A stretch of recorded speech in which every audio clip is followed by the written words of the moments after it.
Hey, welcome to episode 17 of the Ascendancy podcast. I'm Austin. And I'm Chris. On today's episode, we're going to be talking about veganism and dating non vegans. And to get started, what is the definition of veganism? Veganism is the ethical principle that humans shouldn't exploit animals. So, this implies that we shouldn't use them as food, as clothing, as resources, test subjects, or slaughter them for any reason. And why is it so important? Well, because veganism provides the moral grounds for the protection of all sentient life on Earth, including actually humans as well. It is the strongest moral foundation possible. And this brings us into the subject of why is it important to have a boundary when it comes to dating or intimacy or who we associate with romantically. And this is specifically because it's not a diet or just a personal choice, but it is a moral issue. And moral issues, they create a basis for shaping how we behave in this complexity of life, including with how we have relationships.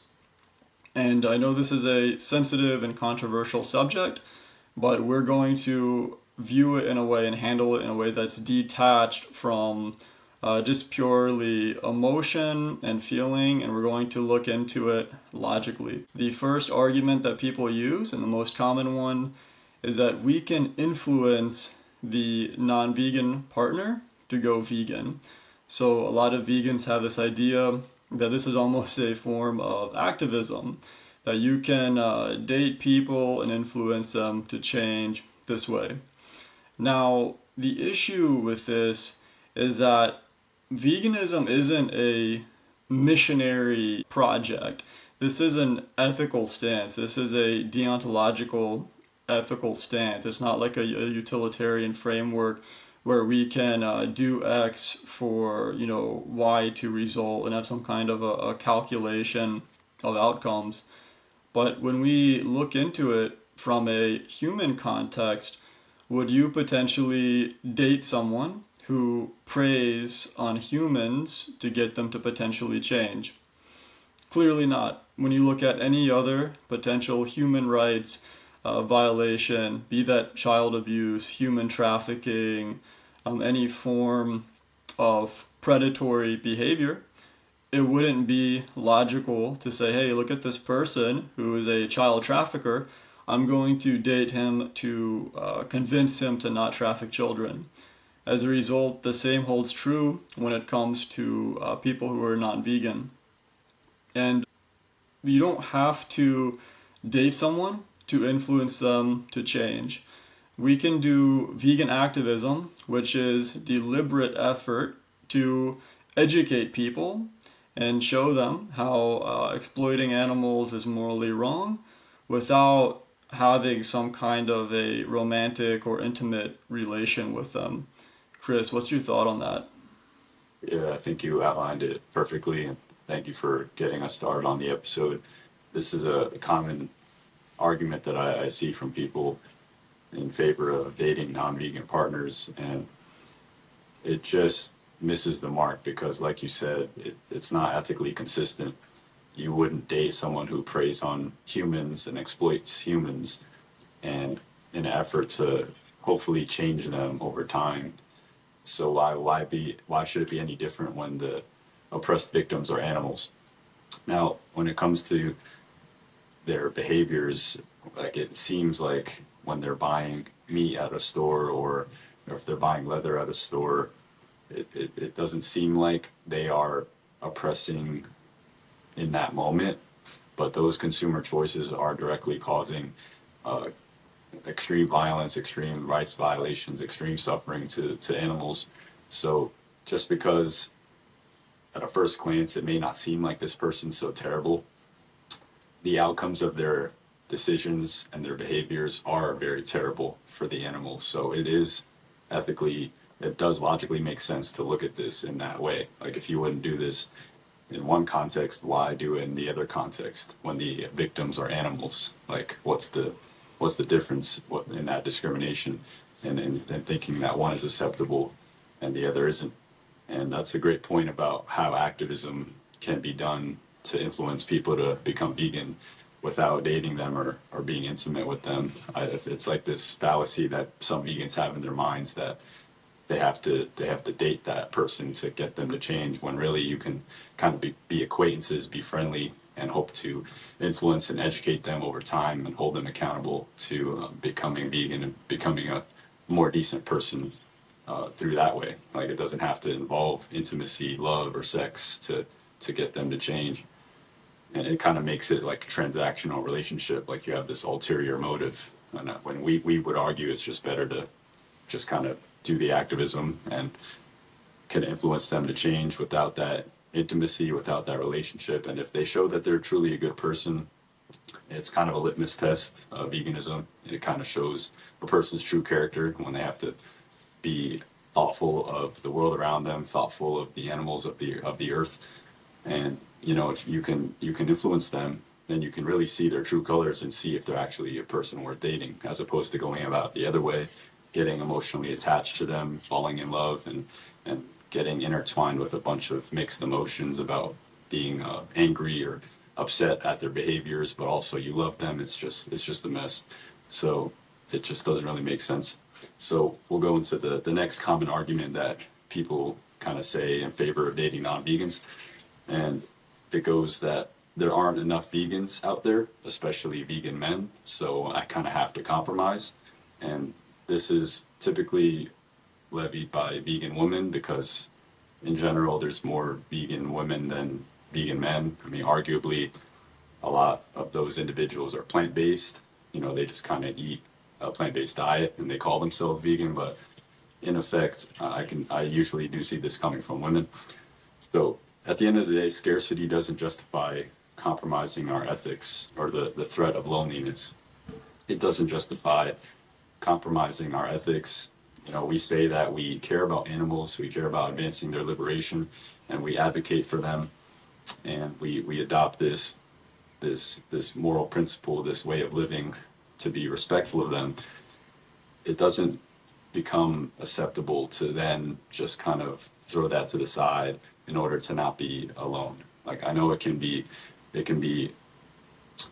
lonely, it can feel sad, but at the end of the day, we have to think about the outcomes of our decisions and not just our feelings.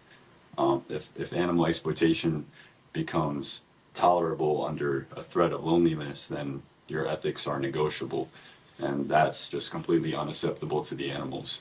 If you think about it from the animal's perspective, or if you think about yourself as the victim in this scenario, wouldn't it feel like you're thrown under the bus if an activist who claims to care about advancing your liberation is directly being intimate with an individual who's directly causing your oppression, who's directly causing you to be stuck in a cage, to be chained up, to be used in a circus or used in a zoo?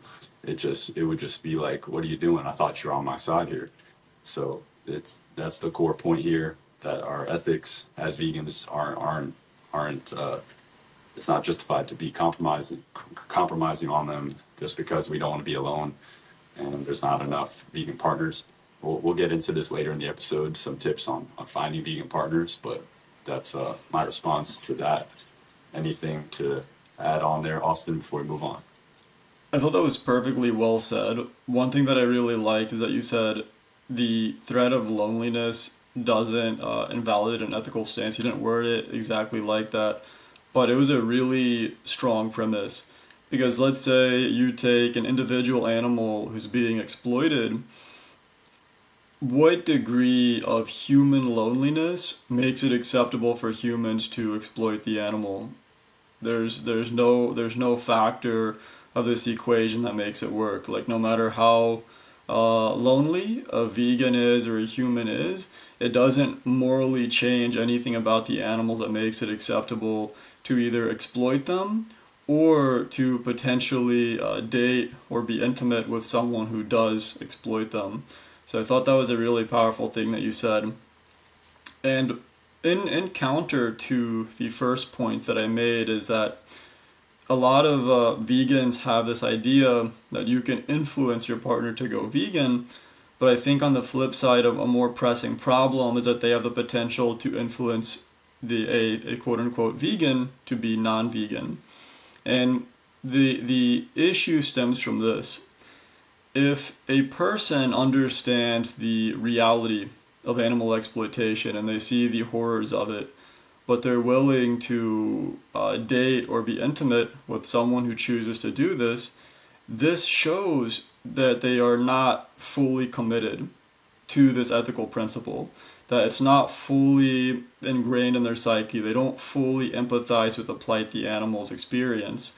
So I would say at a base level, this person is more likely to be like psychologically manipulated or have their values, potentially trampled on to achieve some kind of an end for themselves is like the starting point of this. The second aspect is that human society is not vegan yet. When you talk about social pressure, there's immense social pressure from friends, from family, from coworkers, from social media for people to consume animals. When you look at a person's partner, that is a person who has the greatest impact on that person's life. That is a person who people confide in with ideas. That is a person who people bounce most of their ideas off of in life, as their partner. So if you add that to a person who's already inundated with social pressure and already has a loose grasp on their moral framework, it seems that there's a higher probability of this person becoming an ex-vegan, and there have been quite a few notable cases of this, such as John Venus and Ravana, and a lot of these people ended up even for some reason dating carnivore dieters, anti-vegans, and becoming anti-vegans themselves. I see it as a potential for this quote unquote plant-based person to become ex-vegan, and I think this is a far more likely outcome than the prior as a result of this. What are your thoughts on that, Chris? Yeah, that's a strong case. And I think it's interesting because I feel like it's stronger to make the opposite case than the positive case, that it's more likely that you'll become an ex-vegan if you date a non-vegan, because it's like from the get-go, the way the relationship started, it's like you're trying to change someone. You're trying to change who they are. And that sometimes is successful, but not probably often. So you're already on the back foot. And when you add in the immense social pressures, we live in a world where exploiting animals is so normalized, and there's so much pressure to be non-vegan. Um, it just it doesn't add up. It's like you're fighting an uphill battle, and it's more likely that you'll just end up becoming an ex-vegan and just kind of going with the flow and following in your partner's footsteps. So Absolutely. yeah, I'll make one quick point on that. Is I remember an Andrew Tate clip where he was bragging about dating this vegan woman and convincing her to start eating meat, and it's like, dude, this dude Andrew Tate is convincing these quote unquote vegan women to become ex-vegans, and like, this guy isn't the most well received by women out there, So it seems like it's quite a large potential problem. Going back to your previous point too, is that there aren't enough vegan men. Just another thing I wanted just remembered is that I think in these polls that people take where you query people, are you vegan or are you not? I have a sneaking suspicion that women are more likely to like view veganism as a trendy diet and think, oh, you know what? Yeah, sure, I'm vegan or I'm plant-based. They put, they're vegan. So I think those polls are very heavily skewed. I've been doing activism for over 8 years now, and I know a lot of vegans in this space. The majority of those that I do outreach with are male, are men. So as far as actual vegan activists, I think it's about 50-50, maybe a little bit more men, but just my take on that. yeah, that's a good point. I think the statistics are skewed because there's a common misinterpretation in society that if you eat a plant-based diet, that means you're vegan. And that's not the case. If someone's a vegan, if they hold the mental principle that humans shouldn't exploit animals. So yeah, when you look at activism and you look at people who are really with it and understand the cause, I would say, yeah, it is probably more 50-50, 40-60 split. So, that's good news. If you're hoping to find a vegan partner, there's probably more vegans out there than you think. And another consequence I want to go into when it comes to dating non-vegans is there's the potential for you to stop being an activist, because in order to date someone who's oppressing animals, to some extent you have to compartmentalize the horrific abuse, exploitation, rights violations that are going on to animals. It's very hard for the human mind to have these two things at the same time. It's like on one hand you love your partner, but on the other hand you know that they're causing horrific oppression to these animals that you're so aware of on a deep level. So when you have to compartmentalize that and kind of throw the animals under the bus just to be able to ease that cognitive dissonance and love your partner, it just it's very likely that you're just not going to do activism as much, or just stop entirely, because it's very hard to have that reality in your head that these animals are being horrifically exploited and oppressed, and then also that your partner is directly partly responsible for that. So it's just not good. If you're an activist, it definitely just makes absolutely no sense. Ideally, just find a vegan partner or a vegan activist partner, and however long that takes, it will be worth it, because the consequences are grave, as we're getting into here. Anything to add there, Austin, before you take the next one? Yeah, absolutely. I mean, imagine someone is actually doing activism on the street or online and they're telling people, how you shouldn't exploit animals, how this is this moral imperative, but then the person they're the most intimate with is exploiting these animals. It's like they have a very strong reasoning for not doing activism now from their perspective. And I've personally seen this play out many times in like the activism space with Anonymous for the Voiceless. Like these people who date non-vegans always peter out. They can never handle it because they're living a double life. On one hand, they're acting like this is such an important thing to them, ending this exploitation of animals. On the other hand, they're going back home to this person who has animals digesting inside of them, or they're wearing animals, or either way, they've internalized that it's okay to oppress innocent beings. And this leads me to my next point, is that this provides positive social reinforcement for animal exploitation. So when you date someone or intimate with them, this is like the greatest thing that you can do to give someone social acceptance. Like, let's say hypothetically, I'm a non-vegan and I see, these vegan activists are telling me what I'm doing is wrong, but they would be willing to date me or have some kind of romantic relations with me, something like this. I would think, oh, well, it's not really that big of a deal. If this vegan activist, she would date me, or this vegan, she would date me, even though I do this, clearly it's not something that's being held to a high standard. So why would I potentially change? If it's not a deal breaker for even a relationship, it's clearly not a strong moral issue. And what does it tell people who are non-vegan? That what they do isn't so bad. They can still violate and oppress these innocent beings and still be an option on the dating market. And when you are a vegan, dates a non-vegan, this is telling them exactly that. It tells not only them but humanity at large that what they do to animals is socially acceptable. Like I wouldn't date someone who preys on children or who has like some oppressive disposition to any other innocent being, whether human or not. So why make this arbitrary distinction when the victim is an animal? It doesn't make sense logically. What are your thoughts on that, Chris? Yeah, that's really well said for sure. And we just have to kind of conduct ourselves as vegans differently. Once we have internalized this ethical principle, um, we have to be more discerning. We have to be more vetting more when it comes to our partners. And like you said, like if it's not a deal breaker from the perspective of the non-vegan, they're thinking in their head, I'm not vegan, and I consume animals in a variety of ways, whether that be by mouth or by consumptive behavior. if I'm non-vegan and this vegan person is still willing to date me and be intimate with me, then and it's not a deal breaker, then like you said, it's surely it's not really that big of a deal.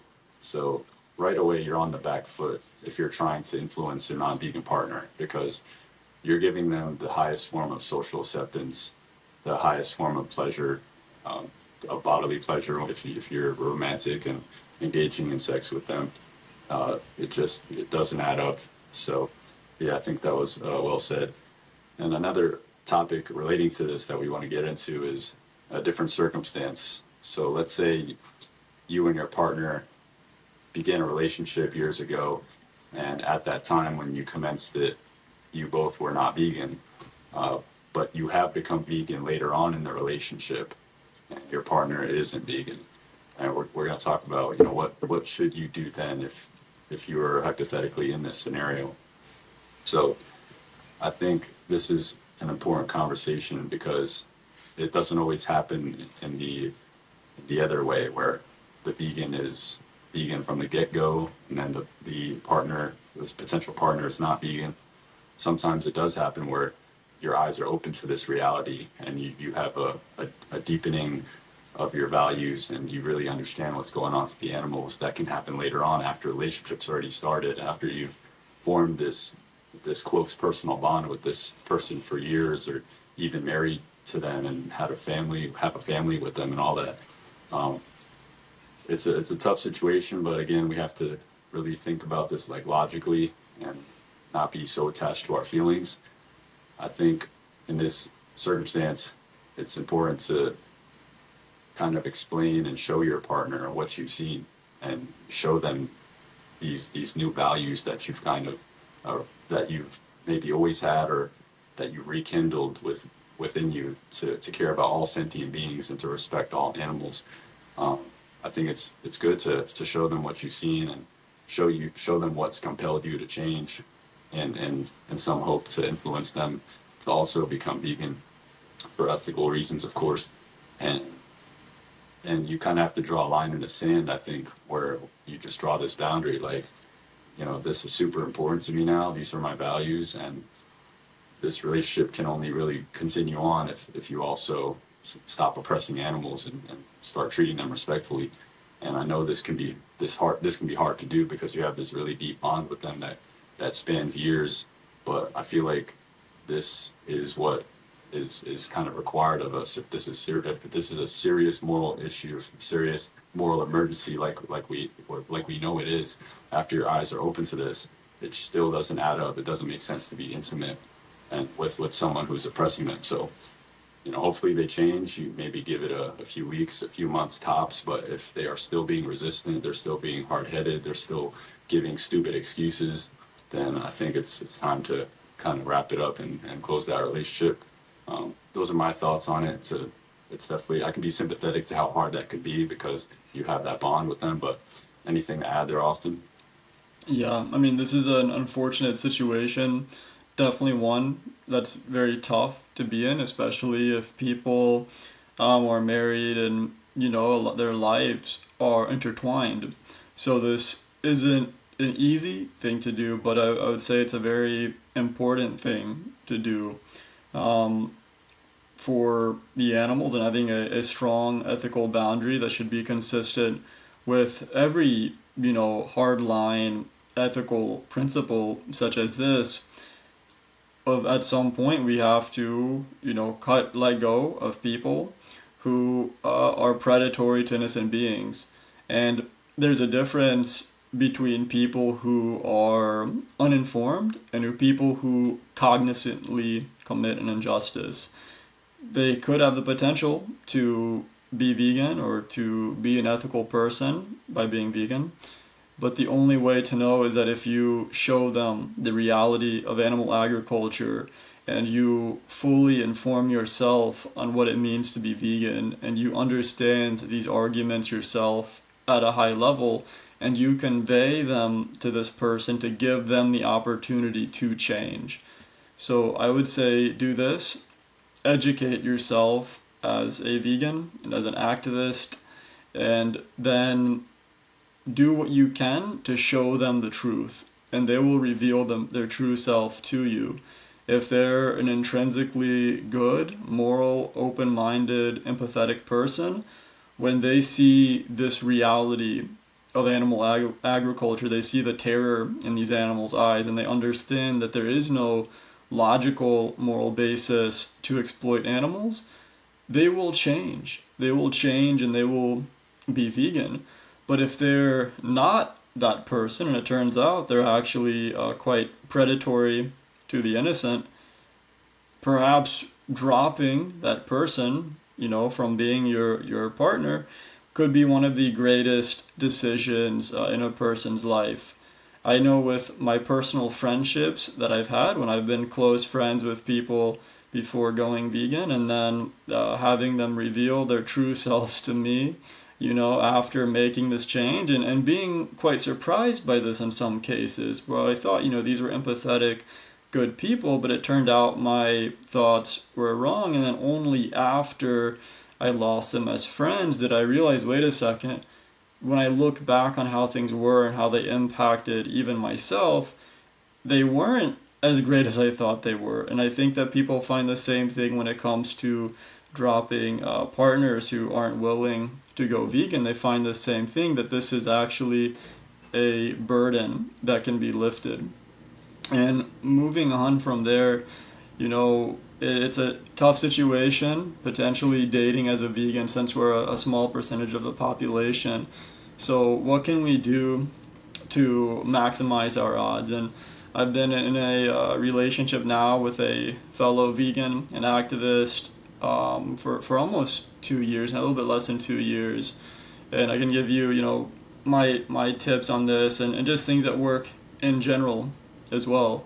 Like this hasn't worked for me specifically, but there are apps out there such as Vegly, like vegan dating apps, and you can potentially immediately filter out people who aren't like-minded, like on other dating apps or something like this, by seeing like who actually shares your values. So that could be, potentially a good option, especially for people who live in a larger city. Another one is vegan events. So if there's like something like a veg fest or vegan dale or what have you, any sort of vegan events, you're immediately filtering for like-minded people. So you can go to these places, be social, be yourself, get to know people, and potentially find someone who has similar values to you on things outside of veganism as well. And my, personal favorite is how I met my girlfriend is through social media. So just talking to people you're interested in, you can see their profile and learn a bit more about them, even before you really start talking to them. Now, keep in mind, people can have an idealized version of themselves on social media. So I would always say, ask people some probing questions, get to know them, really fully before moving forward, because sometimes people can misrepresent themselves. But overall, social media is just like an unparalleled way to meet, other vegans or vegan activists. So I would say leverage it fully. Just find common ground with people and things other than veganism too, because veganism, I would say, is the baseline, but we still have complexities as individuals, so make sure that you align on multiple things, not just veganism. But how about you, Chris? What do you think are, good potential ways to meet other vegans?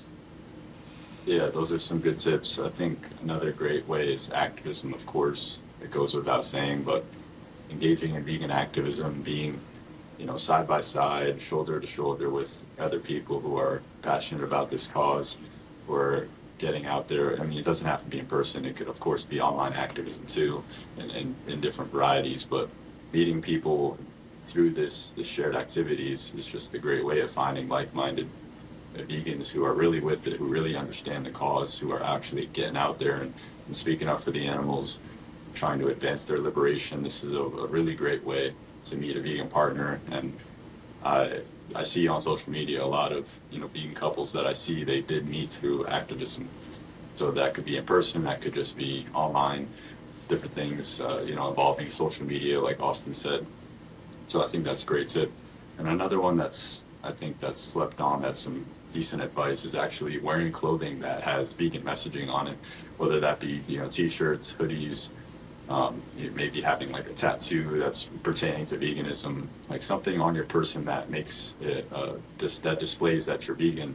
It's a really easy way for other vegans in the wild to identify you, and it's a really easy way to start a conversation with someone that you see or someone that sees you. Because if you're just wearing a normal, shirt or normal hoodie, they won't know. They're going to assume you're non-vegan, just like most people, because 99% of people aren't. But if you actually are identifying yourself as a vegan, this is gonna, pick up on someone's eye, a potential partner who may be compatible with you, to meet each other and get to talking and going from there. So I think that's a decent piece of advice as well. There's a lot of affordable, ethically made clothing brands that make nice vegan clothes online. You can find them on anywhere. Just look around. But I think, actually, personally, it didn't end up in a relationship, but I did meet some like-minded vegan women in college through that method, actually, and I was surprised because I didn't think there were any vegan women on my campus until I was wearing some clothing with that messaging. So it has helped, and I think it's a decent piece of advice. Anything else, Austin, to add on here?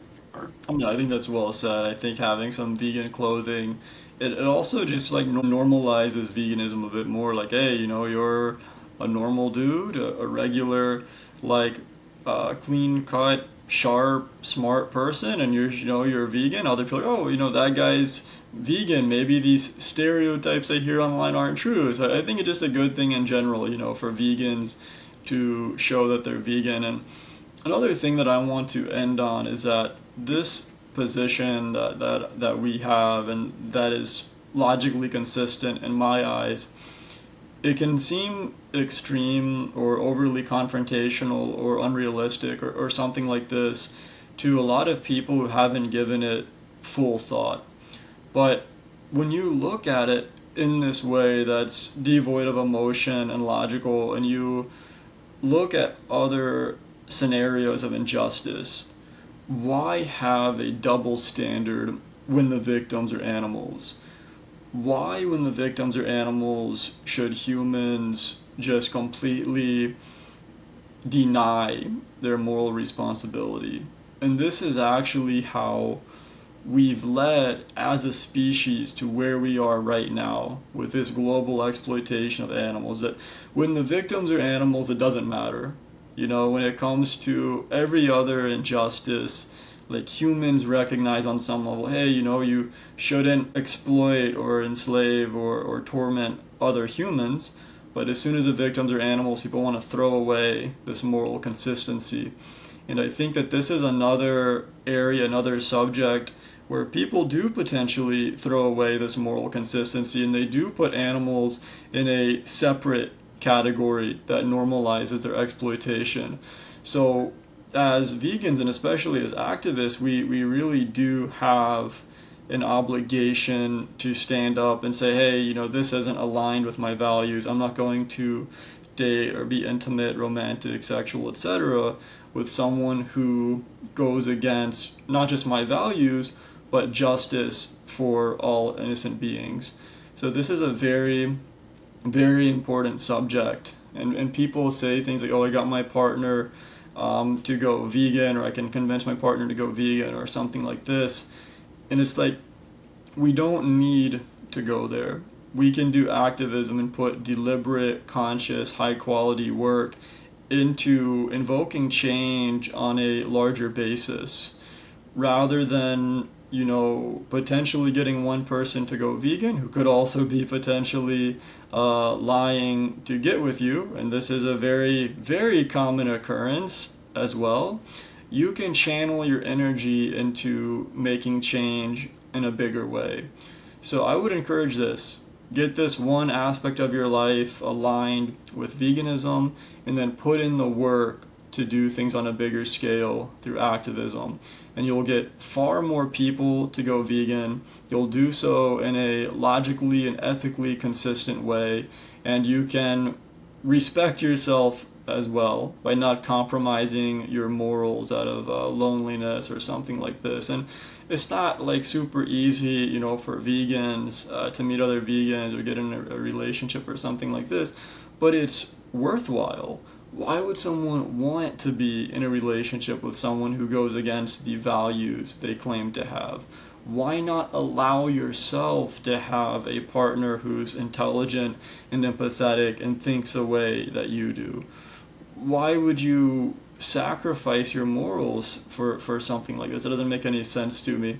And, I said we wouldn't get into the emotional aspect of it or discuss or something like this, but, we made our ethical points. So just to go back and just, give some additional perspective there, these people who consume animals literally have the corpses of innocent, often baby, infant beings digesting inside of them, like fueling their life, building their bodily fluids, etc.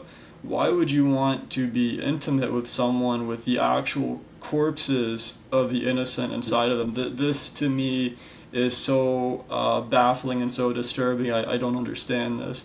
But just wanted to end on that note. This perspective isn't extreme. What's extreme is actually commodifying and tormenting beings who did absolutely no wrong. Yeah, that's really well said. Thanks for wrapping it up.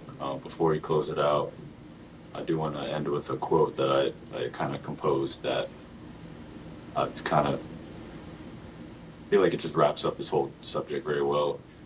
It goes, non-vegans are animal oppressors and do not deserve intimacy or love from vegans. Vegans who are supposed to be allies of animals and advancing their liberation until they have changed their oppressive behaviors. I think that just wraps up the whole episode. Like these individuals, their actions are extremely evil and extremely violent to animals, and they don't deserve our intimacy, our love, our support until they change and reform. It's just as simple as that. If you disagree with anything we've said in this episode, or you have anything to say, you can leave it in the comments below, and we will respond. I think this was an important topic to touch on. And any closing remarks, Austin, before we wrap it up? No, thank you for viewing. We appreciate it. Thank you. Peace.